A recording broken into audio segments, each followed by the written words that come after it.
హామిగోస్ నమస్తే. Welcome to TV5. And right now నా ముందున్న గెస్ట్ గురించి చెప్పే ముందు ఆయన మాట కన్నా ముందు పాట గురించి మాట్లాడాలి. ఎందుకంటే డీజే శివ అనే ఛానల్‌లో ఒక్కసారి ఆ వీడియోస్ చూస్తే అన్ని లాక్స్, క్రోర్స్ అసలు నిజంగానే తెలంగాణ పాటకి ఇంత పవర్ ఉందా అని చూపించింది ఆయన సాంగ్స్ అని కూడా చెప్పొచ్చనమాట. శివ మనతో పాటు ఉన్నారు, మాట్లాడదాం. హాయ్ బ్రో, నమస్తే. హాయ్ బ్రో, నమస్తే. సో ఏం నడుస్తుంది? ఎప్పుడే 'సలైలు 2' అని చెప్పేసి అవును. పార్ట్ 2 ప్రోమో కూడా దింపారు. హ్మ్.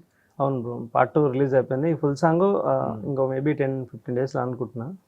చూడాలి ఇక. అసలు హైయెస్ట్ కూడా మీకు అదే కదా, సెలయేరు సాంగ్ టాప్‌లో ఉంది ప్రెజెంట్. 13 crores.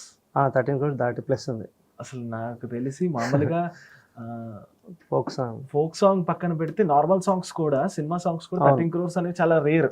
అవును, చాలా రేర్. అవును. అసలు ఏంటి ఏం ఎక్స్పెక్ట్ చేశారా 13 crores అంటే సాంగ్ అంటే? ఎక్స్పెక్టేషన్ ఉంది కాదు బ్రో, మామూలుగా ఆ సాంగ్ మీద ఒక మంచి హోప్ ఉన్నది. హోప్ మీన్స్ ఒక మంచి కంటెంట్, ఇవాళ ఒక ఫ్యామిలీ కంటెంట్, ఒక ప్యూర్ తెలంగాణ నేటివిటీ, ఒక పల్లెటూరు, స్వచ్ఛమైన పల్లెటూరు అంటారు కదా.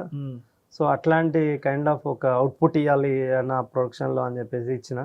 సో వర్క్ అయితే ఫుల్ఫిల్మెంట్గా నేను పూర్తిగా వర్క్ చేసిన. అంటే అంత రిజల్ట్ ఎక్స్పెక్ట్ చేయలేదు. ఓకే, కొంతవరకు వెళ్ళిపోతుంది అని అనుకున్నా. 100% మీ బెస్ట్ ఇచ్చారు. బెస్ట్ ఇచ్చిన నేను. సో కట్ చేస్తే అది నెక్స్ట్ లెవెల్ అంతే.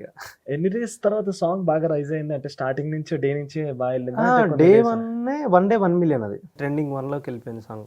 ఓకే. సో ఇక అప్పుడు ఇక మొత్తం అప్రిషియేషన్స్, కాల్స్ ఇక అర్థమైపోయింది. ఓ మ్యాటర్ ఉంది పాటలో, అంటే మనం అనుకున్న దానికన్నా ఎక్కువ ఉంది. సో ఓన్ చేసుకున్నారు పాటని. ఇక ఆ రోజు నుంచి కంటిన్యూస్లీ ఇక ఇప్పుడు స్టిల్ నౌ పర్ డేకి అది 2 lakhs వ్యూస్ వస్తాయి పర్ డేకి. ఇప్పటికి పర్ డే 2 lakh వ్యూస్ ఉంటాయి పర్ డే. అంటే స్టిల్ ఆల్రెడీ వచ్చి 2 years అవుతుంది సాంగ్ వచ్చి. ఓకే. సో ఇంకా నడుస్తూనే ఉంది. సూపర్.